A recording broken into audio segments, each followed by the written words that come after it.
Hello, everyone. Tulio Peña here from the Peña team at Keller Williams Partners.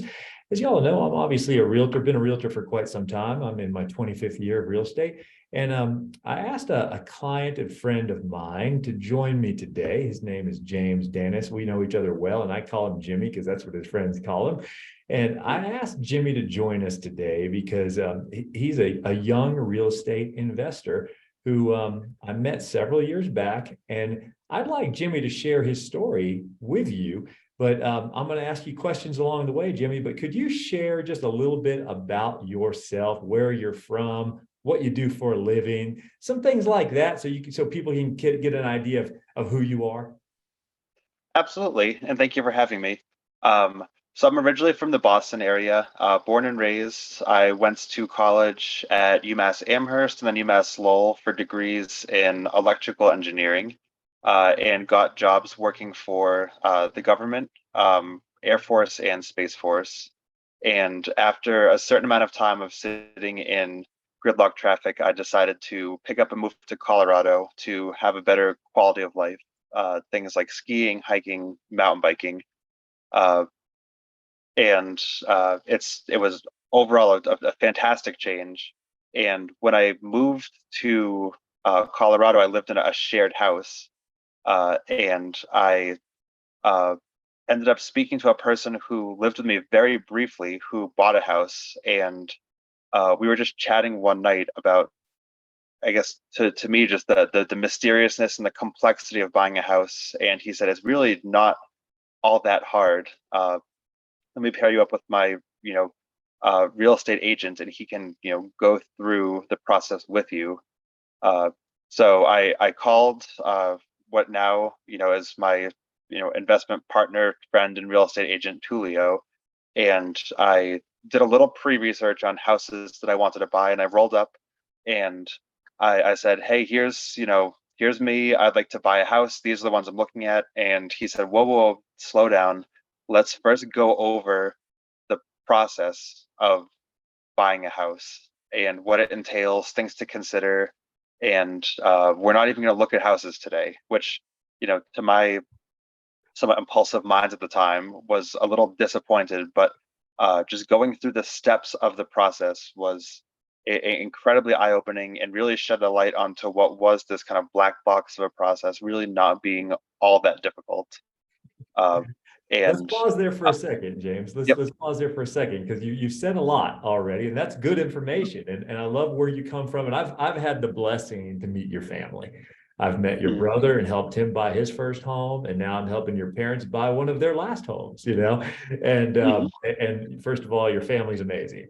But you came, from Massachusetts. You're a young professional. You have some very impressive credentials behind you. You went to some great schools. And I've learned a lot about people and personality types. And when you meet engineers in many cases tend to be quite different from you. you Mhm. you are a very analytical person, but you also are a very social person too. Mhm. And that comes out, and your enthusiasm for life and all the things that you came to Colorado for is unique in an engineer, I find, and but you did something back in Massachusetts before you even came out here that got you poised for being able to buy your first home. Could you share a little bit about financially, like how you lived, what you did? Yeah, absolutely. So being an engineer, my whole job is math and numbers, and you could say, self-introduced myself to the stock market, and I thought it was fascinating, all these different metrics and numbers and analytic, schemes that people run to try to figure out, how the market works, and uh, it just really, really took hold of me. It made a lot of sense right away, what everyone was doing, and I thought, well, this can't be too hard. So I read a few books, and I just started, dabbling in the market, and thankfully, that time period was 2016 to about 2018. I was working on my master's at the time, so I was living with my parents who weren't charging me rent. So I had all this extra money coming from an engineer's salary that I had to just play around with. Uh, Being also, um, full-time working and studying. I didn't have any time to be social and go out and spend money at bars or on fun things. So I said, screw it. Let's just try, working in the market here. And uh, I would like to think that I was intelligent about how I was going about the process, but I also think it was a little bit of luck in just that period of, intense market ramp up where you could have bought anything, and it would have provided profit. So um, I guess you could say, had a very high risk tolerance. I just kept on buying more aggressive and aggressive um, types of securities, particularly options that were just hitting left and right. And uh, at some point, I sort of wised up and I said, "Hey, this seems really abnormal to be doing so well." So I ended up pulling a lot of that money out of the market in 2018, just kind of saying, "Hey, you know what? This is not going to last forever. Let's pump the brakes, move it into more safe options." I bought some precious metals. I bought just general index funds of the S&P 500 and just kind of let that run. But uh, a lot of my seed money ended up coming from uh, working full time, living with my parents, and uh, not wanting to just follow the uh, common mold of, hey, here's a job, you invest, in mutual funds that'll give you an 8 to 9% return year over year, and do that until you're 65, then take Social Security. I said, no, screw that. I like numbers. I can understand this. I'm just gonna, you know, take some risks, and it ended up, working out really well. So let's pause there for a second. Thanks for sharing that.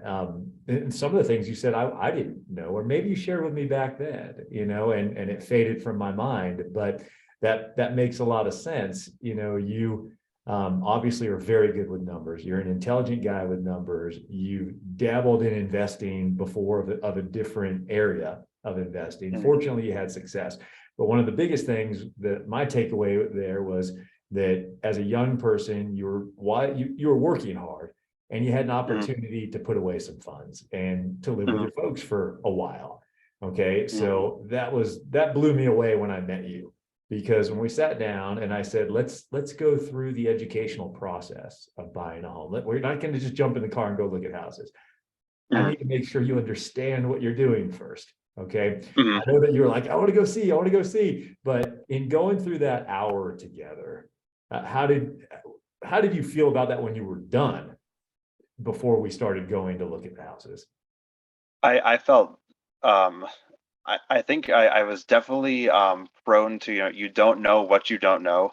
I just thought, oh, it's buying a house, just throw some money at something and magical gears turn. But getting to understand, how there's different types of loans to start. There's the 30-year conventional, there's all of these adjustable rate mortgages.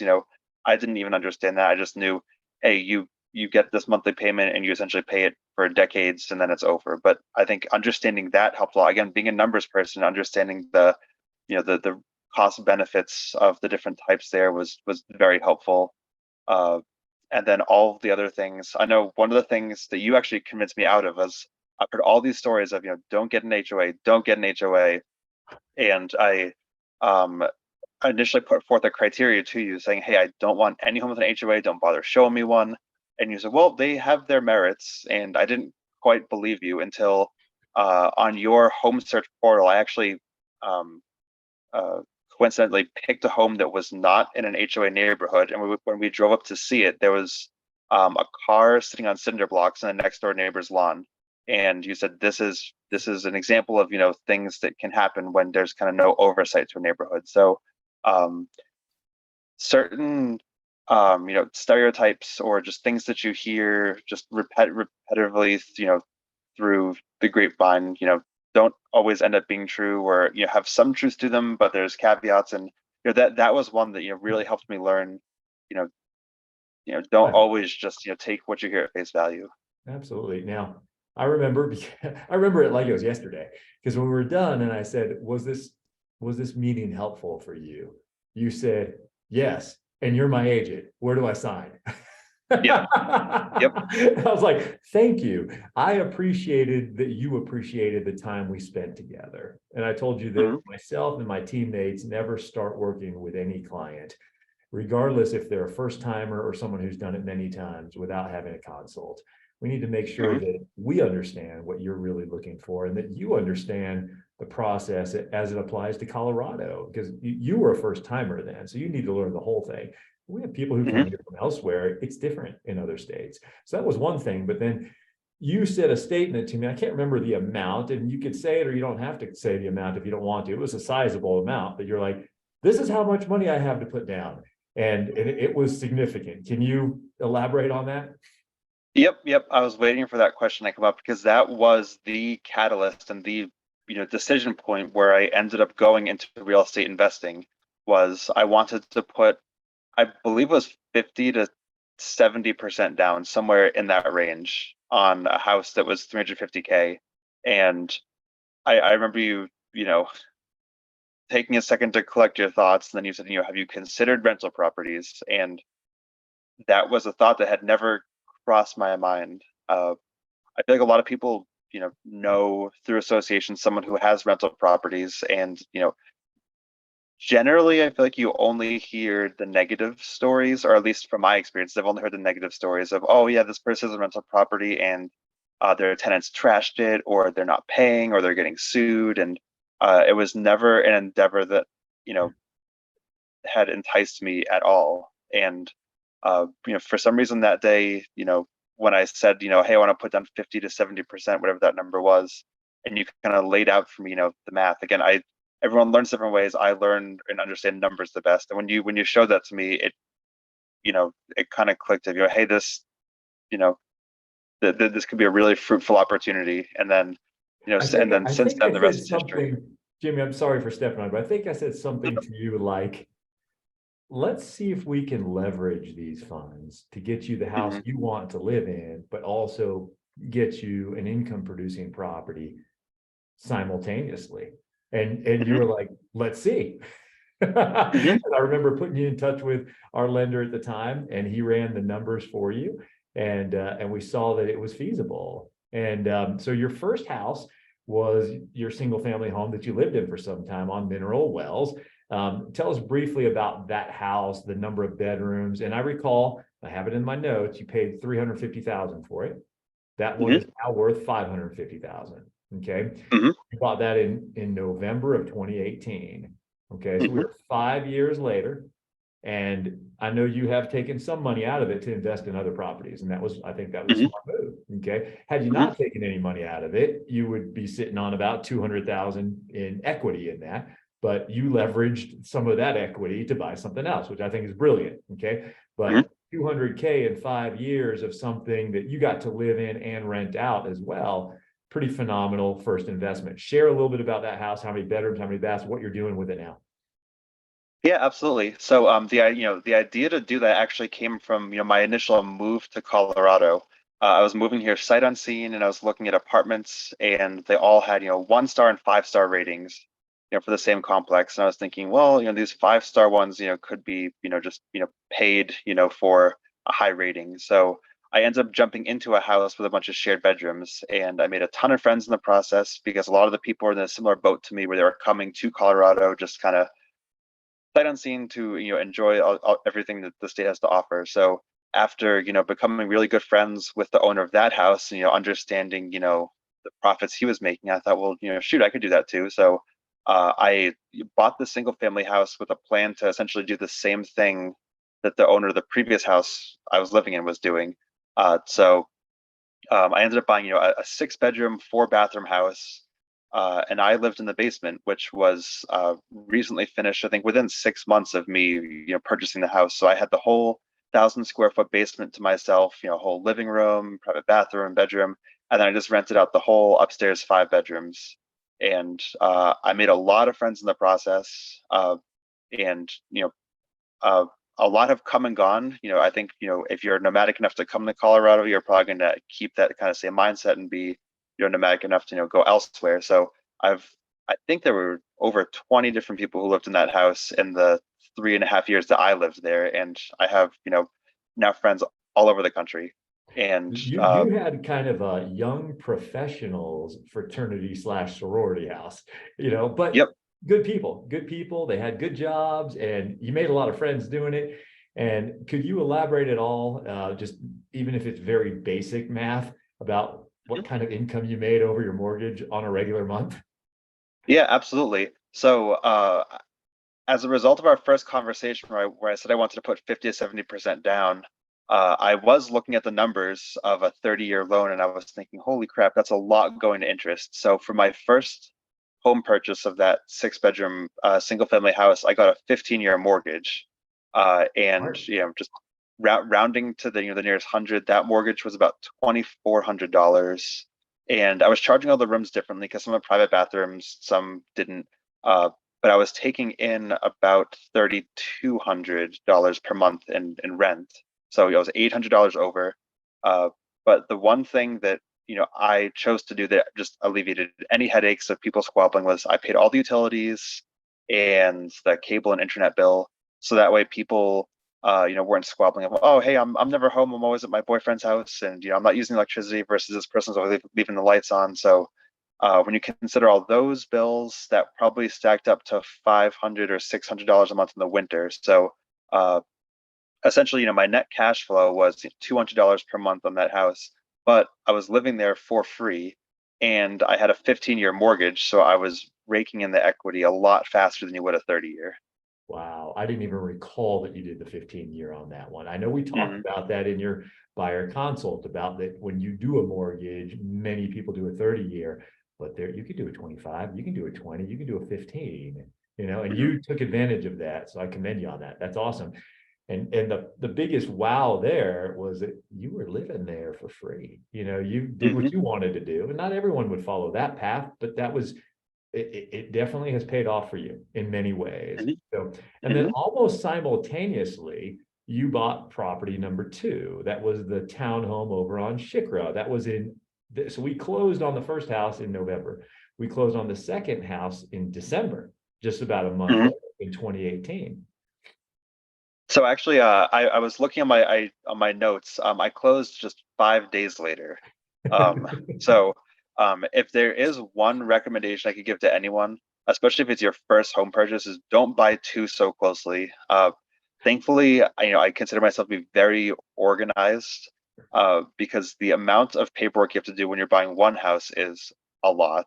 When you're buying two and one's a rental, it's even more. And I was very overwhelmed at the time with, right, which inspections coming up, which bank do I need to give my stubs to. So thankfully that all worked out. But that would be one thing that I might do a little differently. But you were talking to me and you said, hey, that there's a great opportunity here.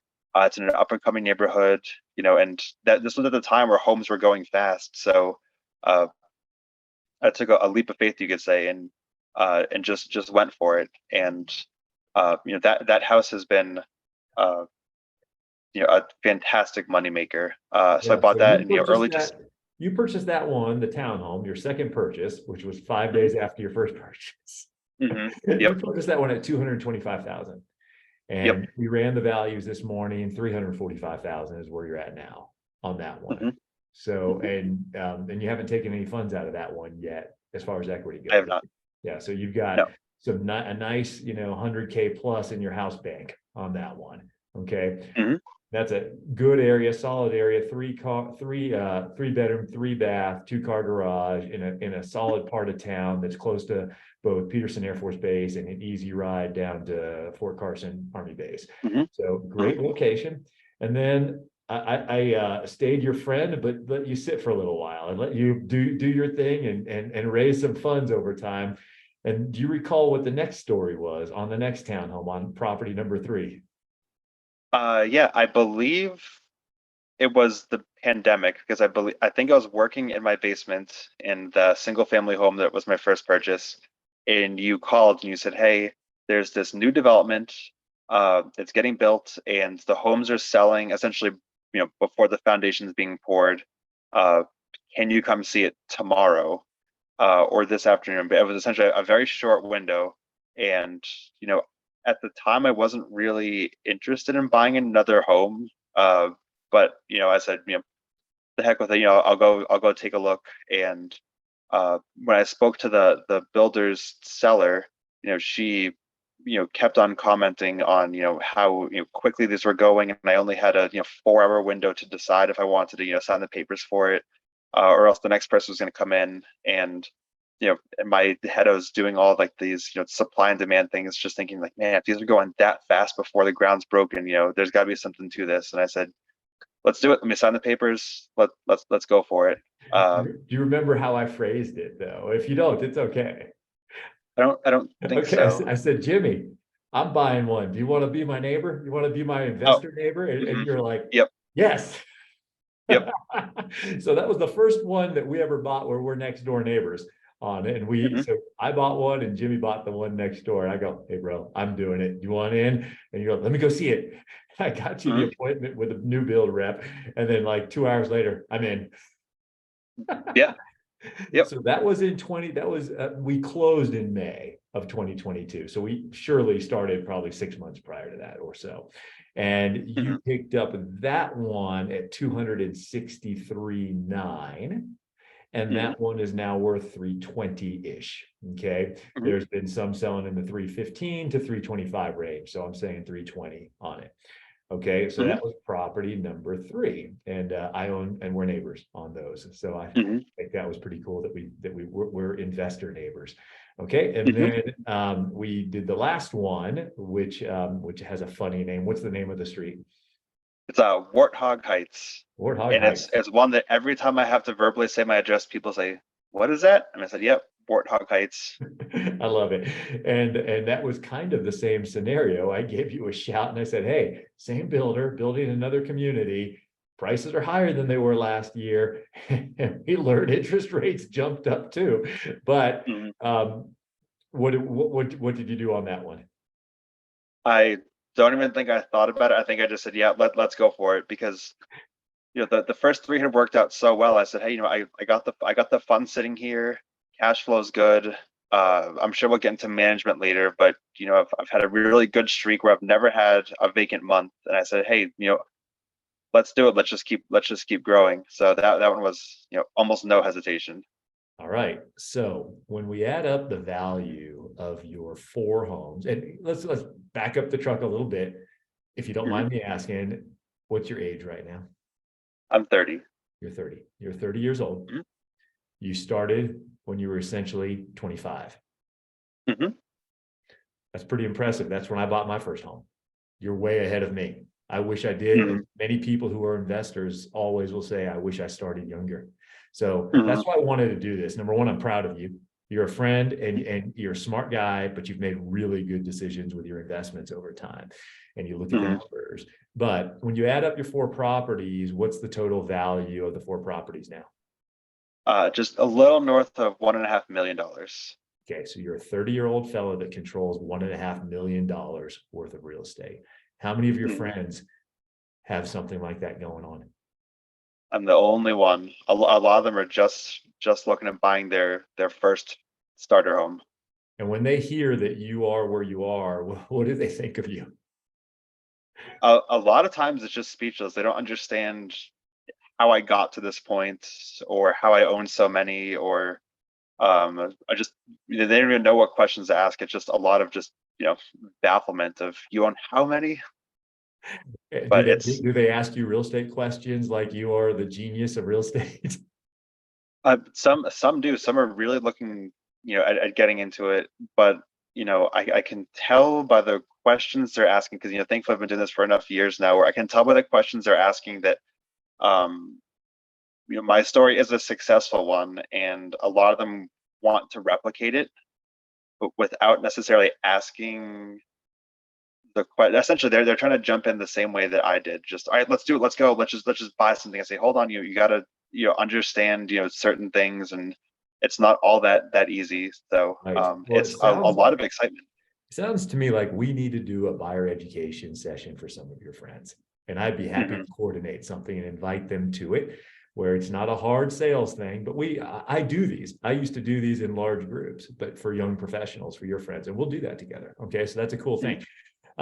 Share with us one or two or whatever you have that were the challenges that have happened that you've learned about that, I mean, it's not always flowery. I've owned rental properties for years and I've had to deal with some of the tough things. Could you share some of the unpleasant things you've had to go through?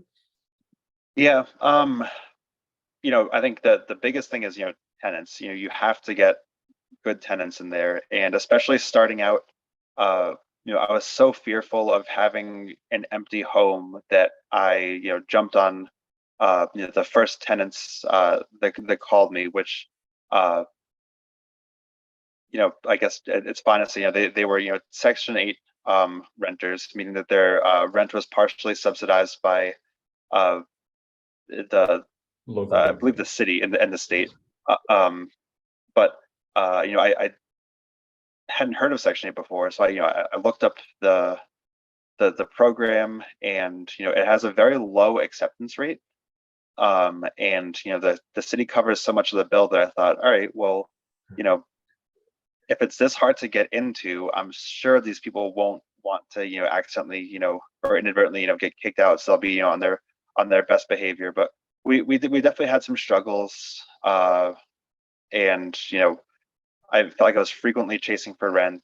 So I would say the moral of that is, you know, choose good tenants and take your time. I think if it comes to it, it's probably worth having a month vacant, which realistically you might fill within 2 weeks, and you can just prorate it. But uh, the tools, even in the past few years, have grown to be so helpful to the real estate investor, where I rent all mine through Zillow now. Mhm. And it's this kind of one-stop shop where people choose to apply to your home through Zillow. And when they apply, it comes with a background check and a credit score and the social security number scanning. So you can essentially see, if they have any criminal history, you can see what their credit is, which um, I was doing previously, but it was, through all these different, checks and systems. So, and it costs money, where now I believe that people on Zillow, they go through the credit score and background check, and then it's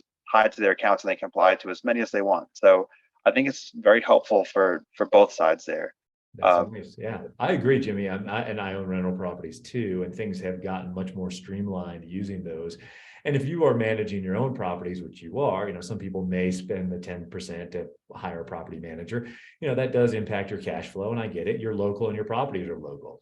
So that makes mhm, sense for you, and you can handle it. But yes, using the technology of today surely has made things better. And I was right there where you are and where you've been, where when I was a mhm, younger investor, it's like whoever's going to pay the most is going to get it. And you learn that that's not always the best situation. You want to see how people left their properties when they left their last rental, what their landlords had to say about them, and making those phone calls to their references. mhm. Are you better about doing that than when in your younger years? I am a lot better. I just last week signed a 2-year lease with my tenants in home number 3, which is, fantastic. And there is sort of a kind of risk reward calculation there, because I did forego a chance in a year from now to raise rent, but these tenants have been so good to the property and so responsive and nice that um, it's not worth an extra $50 or $100 a month of cash flow for me to then have to go through that searching process again. I want to keep them there, as long as possible. Um, I so I, love I it. definitely say I'm better off. Uh, and then one more anecdote on things to go wrong is, I think what keeps a lot of potential real estate investors away is you'll always hear, "Yep, I don't want to be woken up at 3 a.m. with the phone call of a hot water heater burst." And um, I actually did have that call once. I was off in the mountains skiing, so I was over 2 hours away. It was a Saturday night, and I got the call from a girl in the upstairs bedroom of my single family home, and she said water is dumping through the ceiling. I don't know what's happening. And at that moment, I kind of panicked, because I didn't know what to do. I didn't even know what kind of technician to call in that sense. Um, But I ended up finding, a restoration company who came out that night, and it turns out that it was a wind-driven rain that blew a bunch of shingles off, and the rain was just penetrating the roof and just dumping through. But that company, they came out in the middle of the night. They threw a tarp over the roof, and they got everything sealed off. They went through drying procedures upstairs so the drywall didn't get ruined. And that was something that you know has positives and negatives. It made me feel much more comfortable in real estate investing because I knew that, I didn't have to be fearful of being away from the homes, in case an emergency strikes. But it also made me realize that I should do some prior research and figure out, who will I call when I get these emergency calls. But I actually ended up handling that entire thing without ever needing to go to the property.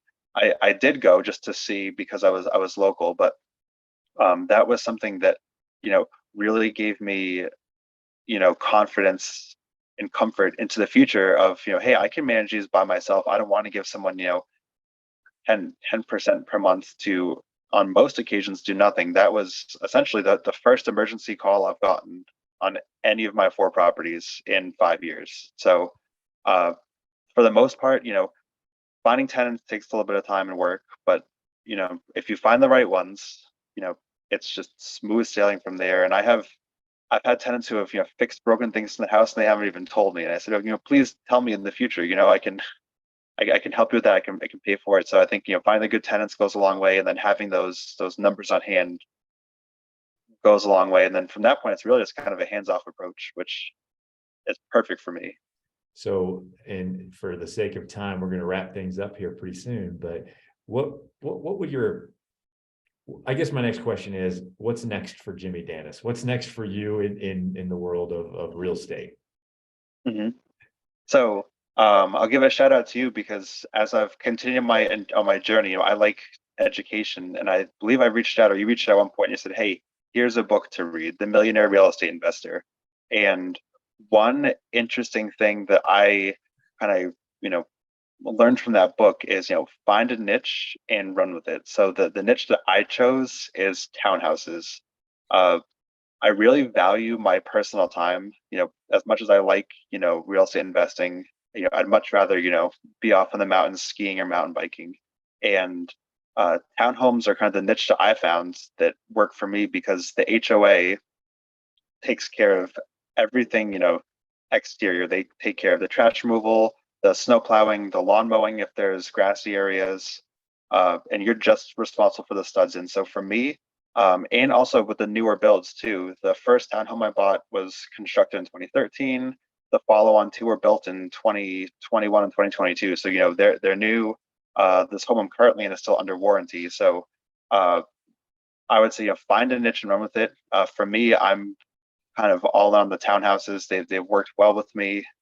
So at this point, it's kind of a toss up of, hey, do I want to take some cash out for myself and do I want to go move into the mountains, or do I want to continue to pursue this delayed gratification, take some cash out of homes that have essentially too much equity in them, that dollars that I own aren't being leveraged enough, and do I go get another townhouse? So that those are going to be talks going on. All right, sounds good. And I always like to put carrots out in front of Jimmy. Townhome number 3, you know where it is? I got another one coming on that street, maybe this weekend. Oh, perfect. We'll talk about that offline. But another Yep. a young Army guy that bought one in there when we bought our first ones in there, he's talking to me, and it's an end unit. So anyway, I'll let you know about the details on that one. But Appreciate it. Well, Jimmy, hey, thank you so much for sharing your story. I think you are definitely an inspiration. And like I said, I'm proud of you. There's not many people at your age who have accomplished what you have accomplished. I know you're not done, be it in real estate or wherever you're going to, put your funds to grow your funds. You're doing the right things. So good job. Proud of you, brother. Thank you for giving us your time today. I know you're motivating other people to do similar. Okay. So thank you for your time. Appreciate it. No, thank you so much for having me. I really enjoyed these conversations and just getting to spread, the knowledge of real estate investing. It's not as scary or as complicated as it sounds. So that the more people that come on board, there's a whole team of people waiting to help you. Absolutely. Absolutely. All right. Well, hey, friends, thank you for listening to James' story. And if the Pena team can be of assistance to you, be it finding your first home, learning how to buy your first home, or starting on the pathway to investing in real estate, we're here to help you in whichever way is what's good for you at this point in your life. Okay. So just give me a shout. You know how to reach me. So with that, we'll say goodbye, and everybody have a good rest of your day, and we'll see you soon. Take care. Take care.